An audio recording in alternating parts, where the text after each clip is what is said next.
मुझे लगता है इसकी अम्मा इसको बता के गई थी कि इसका खाना किसने उठाया। नहीं अम्मा नहीं, अब्बू बता के गए थे। अरे चुप करो तुम सब, कहीं उसको तुम्हारी बातों से गुस्सा ना आ जाए।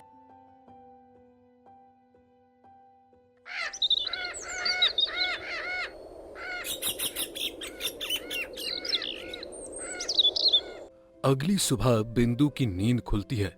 वो अपने दादाजी के पास जाती है और पूछती है, दादाजी, मैंने कल रात बहुत सोचा, लेकिन मेरी कुछ समझ नहीं आया कि शेर को गोली क्यों और किसने मारी। आप बताइए ना दादाजी।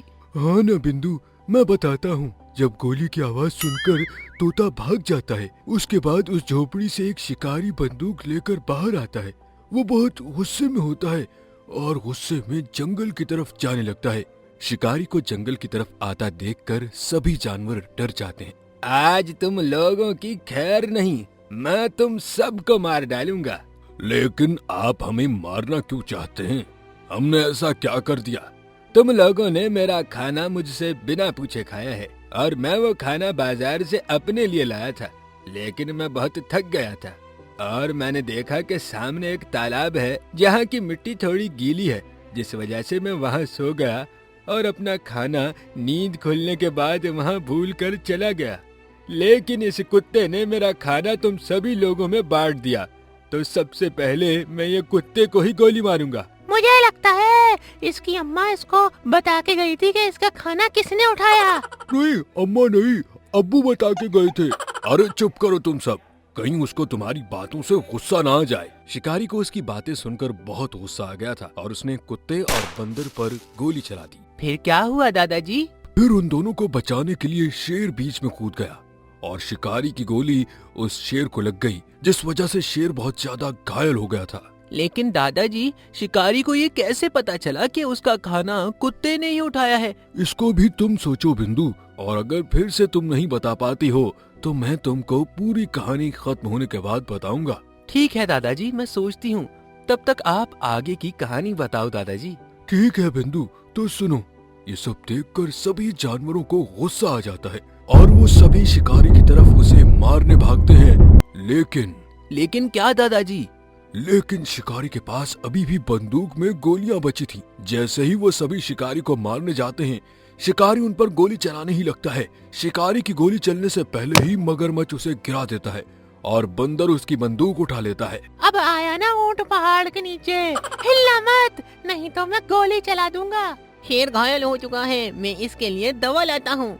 ठीक है, तुम दवा लेकर आओ, तब तक हम इस शिकारी के बच्चे को देखते हैं। फिक्र मत करो शेर दोस्त, अभी दवा आने के बाद तुम ठीक हो जाओगे और तुमको आराम मिल जाएगा।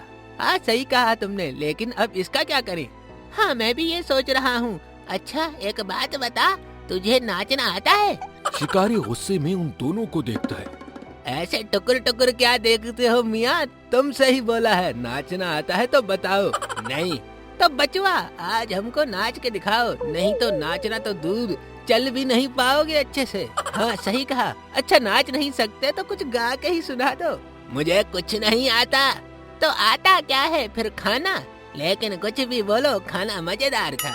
बेचारा मुच्छर चाचे को खाना भी नसीब नहीं हुआ। सुन कालिया, तेरा खाना तो हम लोगों ने खा लिया, अब तू खाएगा गालियाँ और बच्चे लोग बजाएंगे तालियाँ।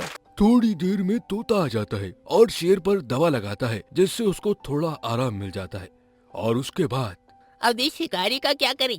काय का शिकारी, इसका नाम कालिया है, कालिया। सभी लोग शिकारी पर हंसने लगते हैं। इस कालिया का क्या किया जाए?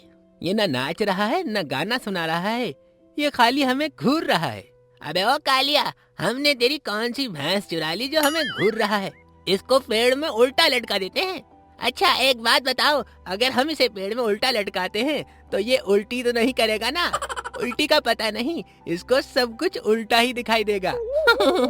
इतनी सब बातें करने के बाद वो तीनों शिकारी को उल्टा पेड़ में लटका देते हैं।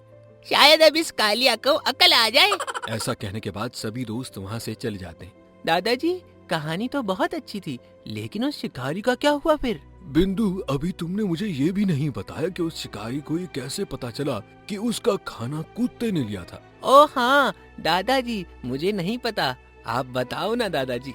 ठीक है, ठीक है। जब मैं तुमको कहानी सुना रहा था तो शायद ध्यान से नहीं सुनी तुमने। दरअसल जहाँ शिकारी सोया था उसके सामने एक तालाब था जिसकी मिट्टी गीली थी। कुत्ता तालाब के बीच में से आया था। वहाँ उसके पैरों के निशान रह जाते हैं, जिससे कि शिकारी जब दोबारा अपना खाना लेने आता है तो वहाँ उसे कुत्ते के पैरों के निशान दिखते हैं। समझी बिंदु? अरे दादाजी मैं समझ गई, लेकिन शिकारी का क्या हुआ फिर? अब ये मैं तुमको अगले पार्ट में बताऊंगा। अगर तुम्हारे जैसे बच्चे इसे बहुत ज्यादा देखें और दूसरों को भी दिखाएं। ठीक है बिंदु? जी दादाजी।